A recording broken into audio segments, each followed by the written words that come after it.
presentation.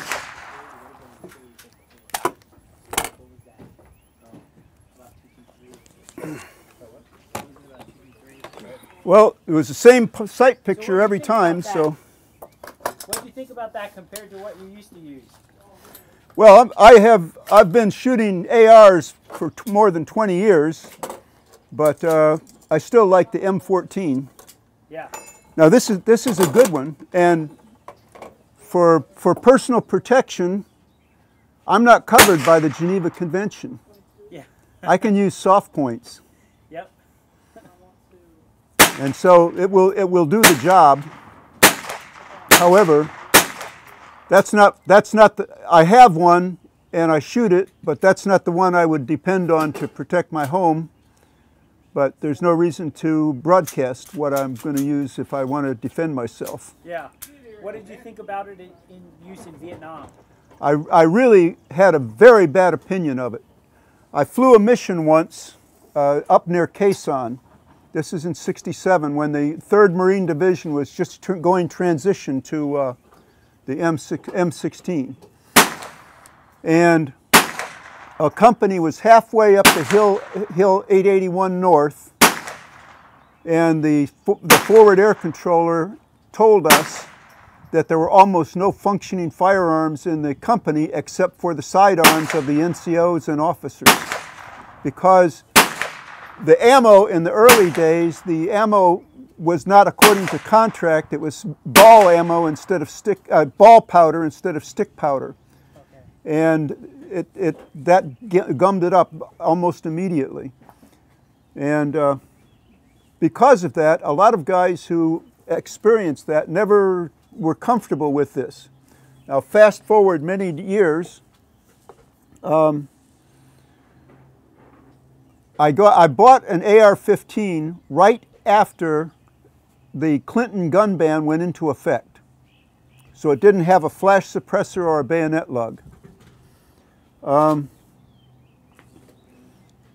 was over in West Virginia, and I had it sighted in, and I treated it the way you would treat an M14. And I had a chance for a really heroic shot. It was 150 yards. And it was a groundhog in a tree. It was on a branch of a tree. And I was on the far side of a railroad embankment, and obviously no train was coming, so I rested it on the rails, and I pulled the trigger, and I hear click. I said, well, I must not have a round in the chamber. I pull it out, and it ejected a round with a dimple in the primer, but just a dimple. I let it go, and I 3 rounds like that. And by this time, my friend, who was in the Army in Vietnam in '68, after they'd gotten this problem solved, was rolling around on the ground laughing because I hadn't cleaned the bolt carrier. And I wonder, who the hell ever did that on an M14? Yeah. Anyway, because the Marines were just transitioning to the M16, one of the guys from our squadron went to Quai Son to be a forward air controller. He had been the pilot of a guy named Captain Jim Hare, who was a backseater and was a supply officer.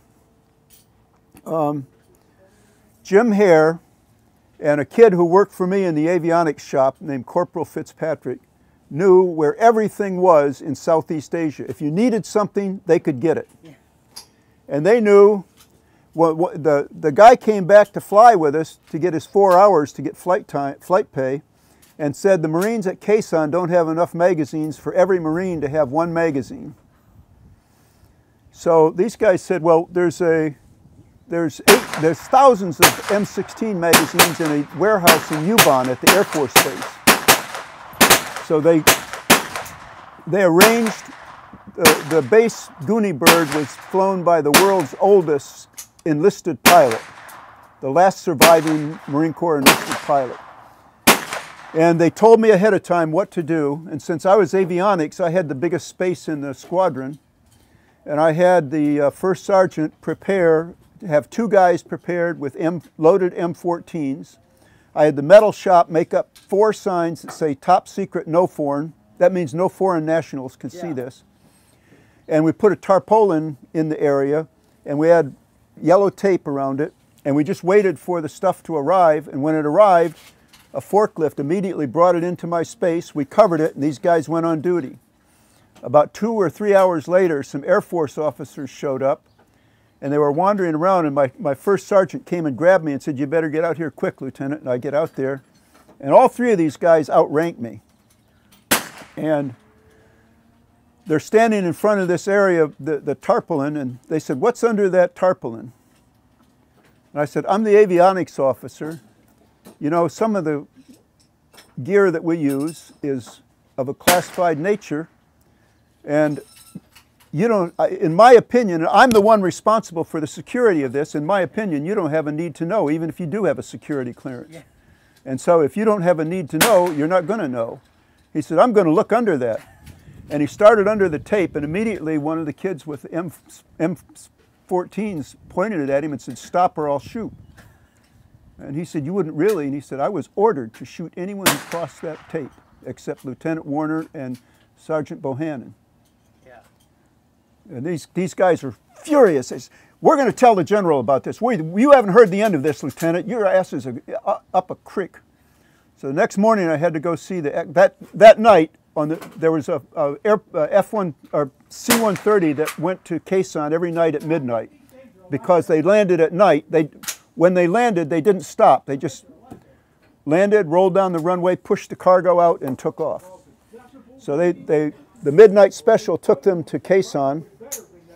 And the next morning, I was called over to the wing executive or air group executive officer, and he asked me, "Now, did you meet with 3 Air Force officers yesterday?" "Yes, sir." "And I understand they all outranked you. You were courteous. You showed military courtesy." "Yes, sir." "And what did they want?" They said they wanted to know what was under the tarpaulin, and since I'm the avionics officer and I'm responsible for the classified material in the avionics shop, I have to be the one to decide who had a need to know. And I decided they didn't need to know.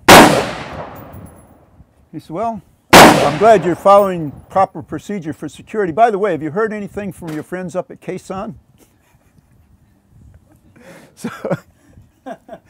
Well, last year I was asked to give the Memorial Day speech in Sharpsburg. And the guy who introduced me told what squadron I was in.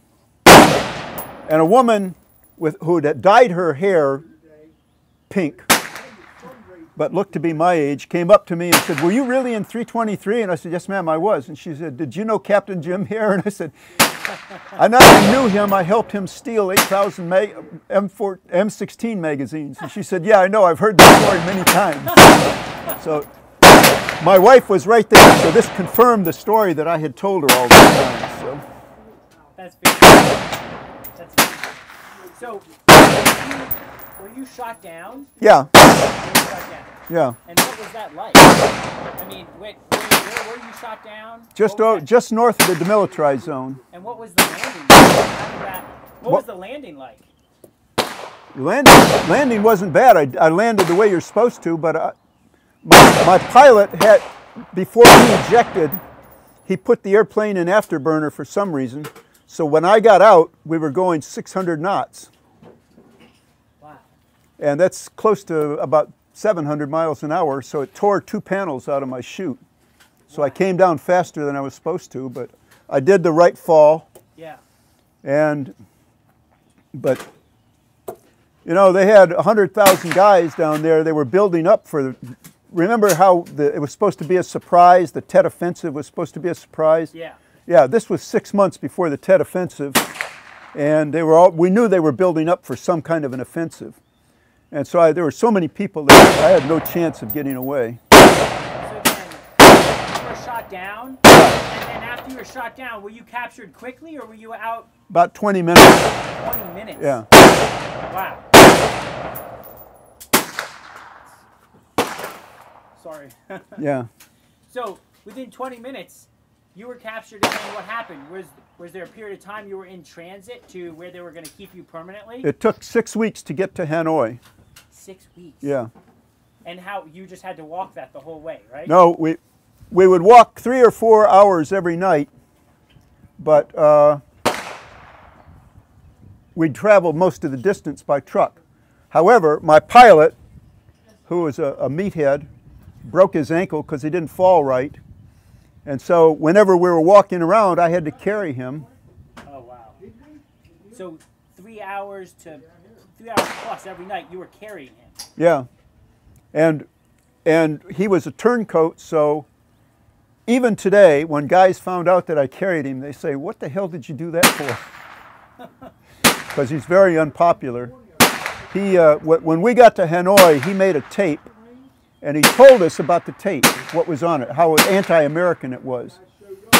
And John McCain told me that when he was in the hospital, they kept playing this tape over and over again, trying to get him to accept early release. Food's ready down there at the pavilion.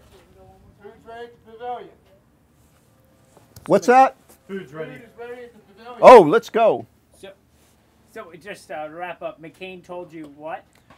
That they played that tape that my pilot made repeatedly to get him to accept early release. Wow. Because my pilot was higher in rank than McCain. My pilot was a lieutenant colonel. Okay. Okay. And then you were eventually released. 5.5 years later, after the Paris Peace Agreement. Wow. And you were with McCain how long? About 2 years. So you were with John McCain for 2 years. Yeah. And the quarters, I mean, how many people were in an area?